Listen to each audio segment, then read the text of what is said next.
Woman wanted for the murder of a Houston area professional bull rider has been arrested in Fort Bend County. Law enforcement took 22-year-old LaShawn Denise Bagley into custody on January 3rd on a murder warrant after she left Utah during the investigation into the shooting death of 27-year-old Demetrius Allen, better known as Ouncie Mitchell. The crowd roared as the young cowboy settled onto the bull. Under the floodlights of the Utah State Fair Arena, Demetrius Omar Latif Allen, better known as Ouncie Mitchell, looked every bit the professional rider he was.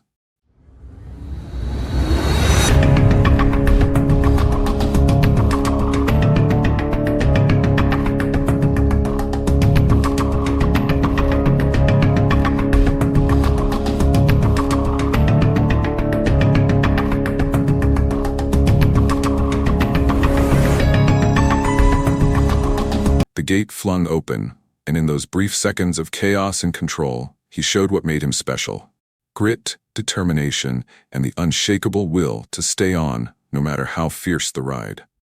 That night, under those bright arena lights, Ouncie Mitchell was alive, thriving, and doing what he loved. But within hours, those lights would be replaced by flashing red and blue strobes, illuminating a crime scene in the ballpark neighborhood of Salt Lake City. A man who had faced down bulls bigger than cars would be felled not in the arena, but outside an apartment door, by bullets that ended his life at just 27 years old. Demetrius Allen's story was not just about a man and his sport.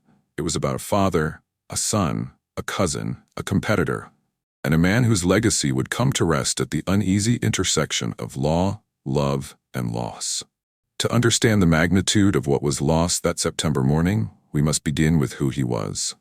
Born in Houston, Texas on December 10, 1994, Allen carried the nickname Ouncie from the moment he entered the world. He was born small, an ounce of a man, his family said, but his heart was enormous, and that heart carried him into the world of professional bull riding. The Professional Bull Riders Association and the Professional Rodeo Cowboys Association both knew his name. On the PBR Velocity Tour, he carried the pride of his community into arenas across the country. In 2022, he was ranked among the world's competitors, 157th in the PBR standings and 23rd in the PRCA.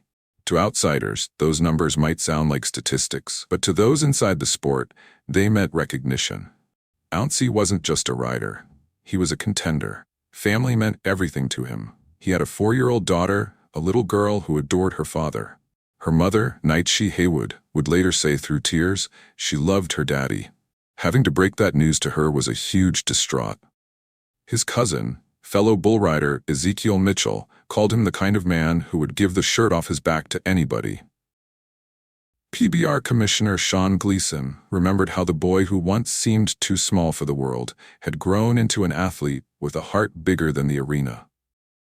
These voices paint a picture not of a statistic in a crime report, but of a man whose absence left a gaping hole in both the sport and his family.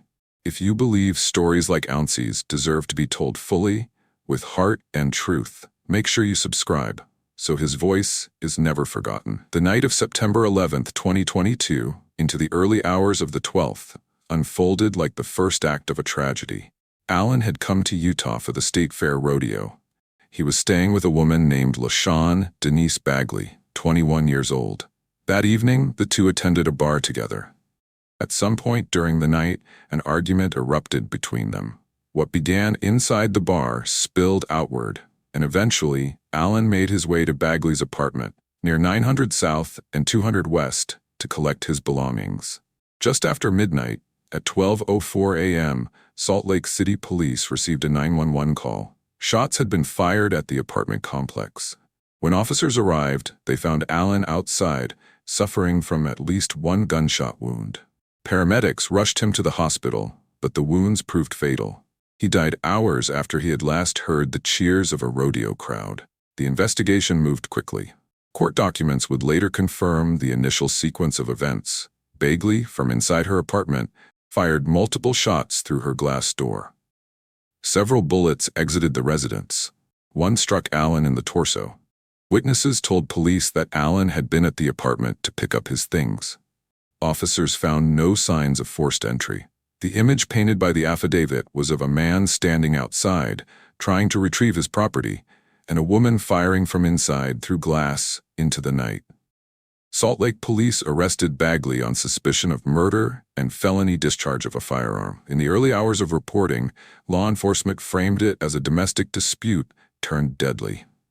But from that point forward, the story became not only about the killing itself, but about the slow march of the legal system toward judgment. Alan's family refused to let his memory be reduced to a headline.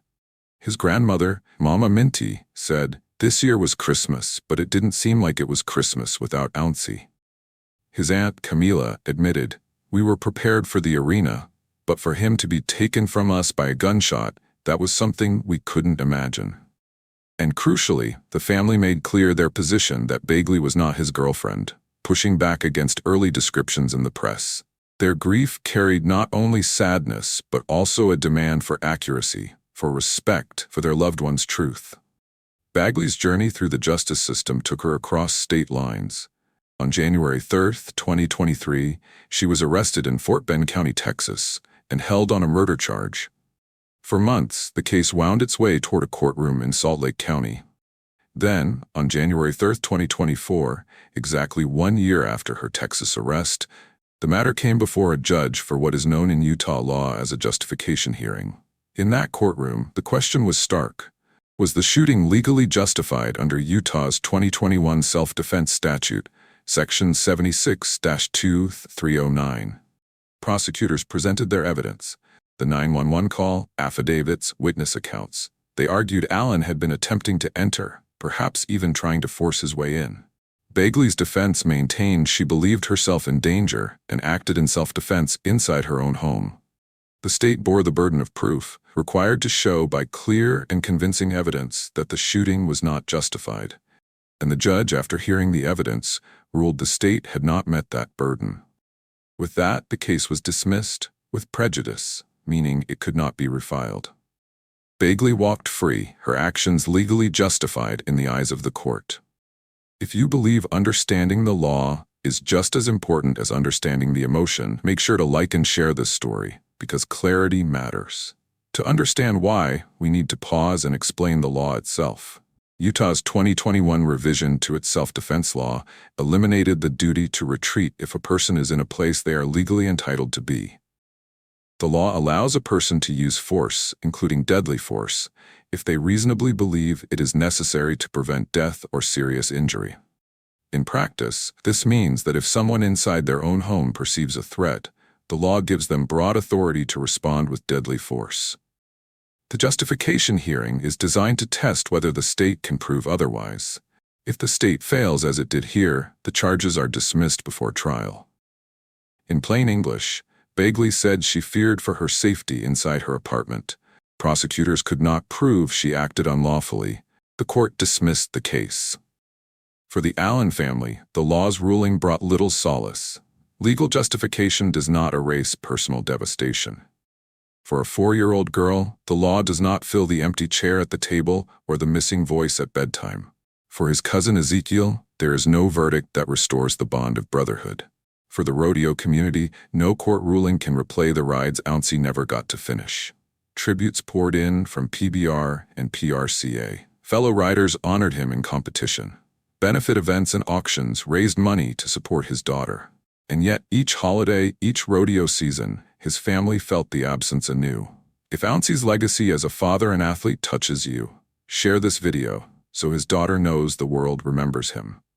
The story of Ouncie Mitchell sits in the uneasy space where law and life collide.